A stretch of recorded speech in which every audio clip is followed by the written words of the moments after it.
at a transplant like Herta, actually a hometown guy, right? He might be leaving too. Oh, all right. So what does it mean to be racing in Nashville? I know we've been here before, but now it's a finale. So does that mean more for you, for the city, everything? A little bit. I grew up watching races here in Nashville, specifically at the Super Speedway, so it's pretty cool to come full circle. You know, I had no idea that I would drive IndyCars one day. It wasn't even necessarily a fully flushed out dream. I just love racing and love watching something else. So I'm excited to be here. I think this is a town we should be in. IndyCar is good for this town, and I think Nashville is good for IndyCar. So I'm definitely a believer in us being here. A lot of things have to go to Scott Borgetta and Bill Shields. You know, they championed the beginning of this, and they've helped transition it to the Super Speedway in a great way. So I look forward to the weekend, and every year we should come back. You're probably the best guy to ask this, but let's say the Oval is very successful for a couple of years. You can go back to the straight circuit. Can the city support both races? Maybe at different times of year? Oh, that's a tough question. Yeah, I don't know. Maybe one day. I mean, I wouldn't say never. I think right now, no. I think we're trying to find the right event, whether that is the Super Speedway or downtown. And I wouldn't put it out of the cards that we might come back to that type of stuff. I think it's very possible. Construction works out the way it's being so we'll just have to see. But yeah, there's a good support to events that I think things are going well in the series.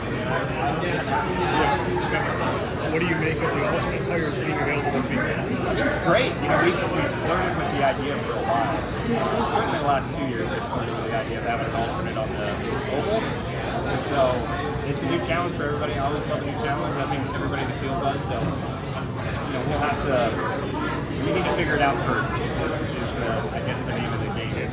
It puts extra focus on practice, which could be shortened if there's rain, right? Yeah, it could be tricky if there's a lot of rain. It could be difficult to figure out, how the car. I mean, now you're doubling the workload, right? Typically, you just have the one tire in the middle, so you do have double the workload in practice going into qualifying in the race, and if that gets shortened by rain, it's going to be tough to get everything right. I imagine that's pretty high up the priority order then, is to figure that out. Yeah, for us, it's definitely really important to understand the tires. I think it's probably number one on the priority list this week. Has there been any discussion? Obviously, you're a very good oval racer, and you have a shot to win this weekend and close out the season strong. Has there been any discussion among the Team Penske drivers about what the 12 car's shot at the championship is going to look like this weekend and if it'll affect your race? Yeah, I think it's pretty simple. The 12 car, they have an opportunity to win the championship. If they're in a position to win, we're going to do everything we can to support that. But I think up to that point, you really just gotta. You got to focus on your own weekend, focus on your own race. It was a similar story in Milwaukee. Like, you can't game this stuff out too much, but look, if we're fortunate enough to be in the position, we're going to try and close it out. So, thank you. Hi, I'm Christopher DeHardy with Frontstretch.com. If you enjoyed what you just saw, hit the like button and subscribe for some more great racing content.